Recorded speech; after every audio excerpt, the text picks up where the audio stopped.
নিন্দা যে করবে মনে রাখবে তার পুণ্য নষ্ট হয়ে যাবে,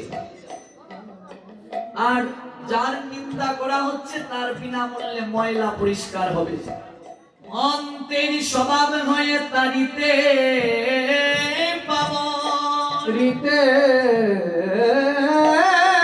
পাব নিজ কার্য নাই তবু যায়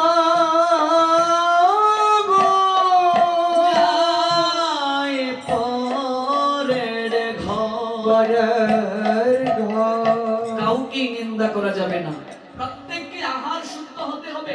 প্রসাদ পুঁজি যতদিন পর্যন্ত আমি না হব ততদিন পর্যন্ত আমার ভজন সঠিকভাবে গোবিন্দের নিকটে পৌঁছবে না। কিন্তু মনে রাখতে হবে যে এখনো আহার শুদ্ধ হয় নাই, তাকে ভালোবেসে কাছে টানতে হবে, বুঝাতে হবে, কিন্তু তাকে নিন্দা করা যাবে। লক্ষ্যহীরা বেশ্যাকে যদি হরিদাস ঠাকুর আশ্রয় না দিতেন, সে কি লক্ষ্য নামী বৈষ্ণবী হতে পারত? জগাই মাদাইকে যখন নিত্যানন্দ আলিঙ্গন দিলেন, জগাই মাদাইয়ের মুখে মদের গন্ধ ছিল। নিত্যানন্দ কি বলেছিলেন, আগে মুখটা ধুইয়ে আসো তারপর আলিঙ্গন দেব? নিন্দা যে করবে মনে রাখবে তার পুণ্য নষ্ট হয়ে যাবে, আর যার নিন্দা করা হচ্ছে তার বিনামূল্যে ময়লা পরিষ্কার হবে।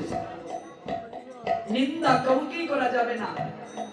দেখবেন গোবিন্দ, আজকে আমি এই জায়গায় বসে আপনাকে বলে দিলাম তুই নরকগামী হবে, আমি কি গ্যারান্টি দিতে পারবো আমি বৈকুণ্ঠে যাব?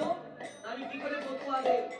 এই তুই জাহান্নামী, তুই বেহেশতে যাবে, তুই গ্যারান্টি পাবে দিতে? আর একজনকে ফতোয়া দেস? আজকাল সমাজে তাই চলছে, এটা উচিত নয়। হইয়াছেন হইবেন প্রভুর যত দাস। যারা ভক্ত হন নাই এখনো, যারা হয়ে গেছেন তাদেরও চরণ বন্দনা করো, তাদের কাছ থেকে আশীর্বাদ নাও।